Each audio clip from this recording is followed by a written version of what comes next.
talking about the beauty of choice. Step number 4 in the 6-step process is to choose. And what do we get to choose? We're going to choose the ideal vision for our life. So let me recap quickly what we've covered off on.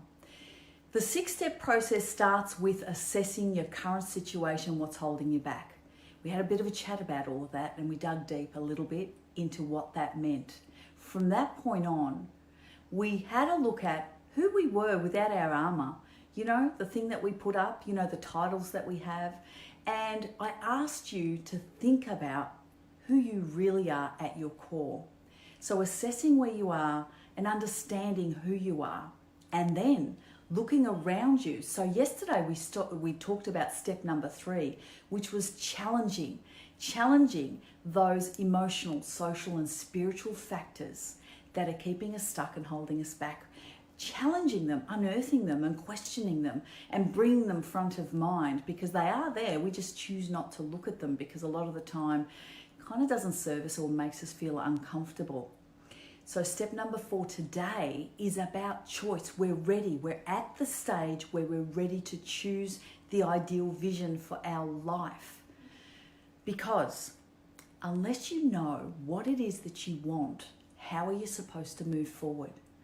How do you choose the ideal vision if you don't know what you want? This is incredibly powerful, and this is kind of the way my brain ticks anyway. So I'm going to share this with you, and I'm going to hope this helps you. And there's a bit of science behind this as well. To choose the ideal vision for your life means creating the images in your mind. I want you to sit back, and it's almost like a meditation, if you like, in a quiet space. Slow down your breathing. Allow the relaxation to kick in. And can you picture what your ideal life looks like?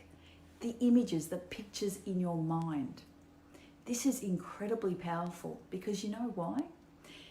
I know you all know about the subconscious mind, but the subconscious mind, what it does is it kicks into overdrive. When you create these images and on a daily basis continue to visualize these visions of the ideal future and what it looks like, what do you look like in that vision? Where are you? Who are you with? What are you doing? Where do you live? What are your surroundings? What does it actually look like? What house are you in?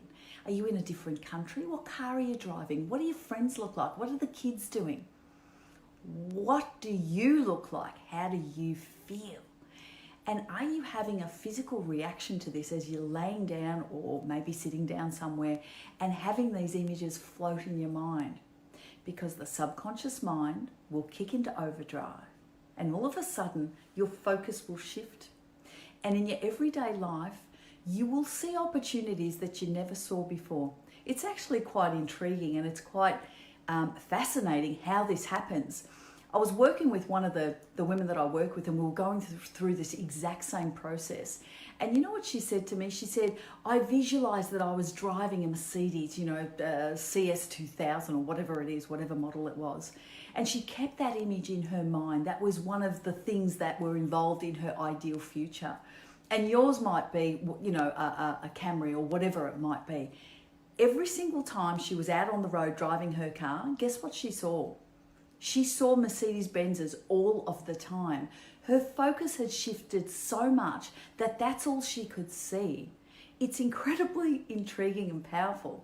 And so what I'm saying to you is you need to create these images in your mind. Now, it's not enough, but it's a start. We're not at the end. We're not at the end of the 6-step process, so we're getting there.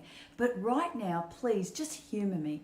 I want you to think about it. I want you to give yourself permission again, because as women, we do hold ourselves back and we think maybe we're not worthy, or we think we're not good enough, or our parents told us something, or maybe our social surroundings, maybe our subconscious mind in terms of our spirituality or the emotions that we're feeling is holding us back. I need you to let go of these things.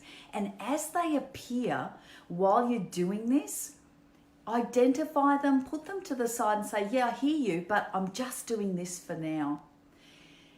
You won't get it right the first time. It won't be easy, but I want you to try and do this on a daily basis. I need you to create those images.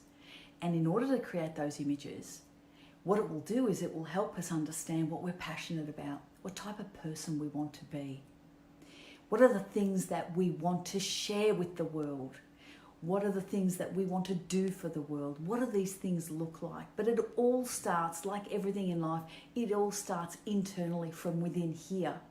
There's a lot of work that we need to do as individuals with ourselves before we can go out and empower others and help others and serve others and be of great service to the world and our community. And now is probably more important than ever before.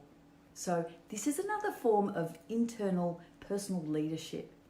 So I'm going to leave you with that one. Step number 4, I want you to choose the ideal vision for your life. I want you to sit in a quiet space, almost like meditating, and visualize this for yourself. And then see what happens with your subconscious mind and how it goes into overdrive, and all of a sudden your focus shifts and all of these opportunities that you never saw before all of a sudden appear before you. The question is, what will you do next?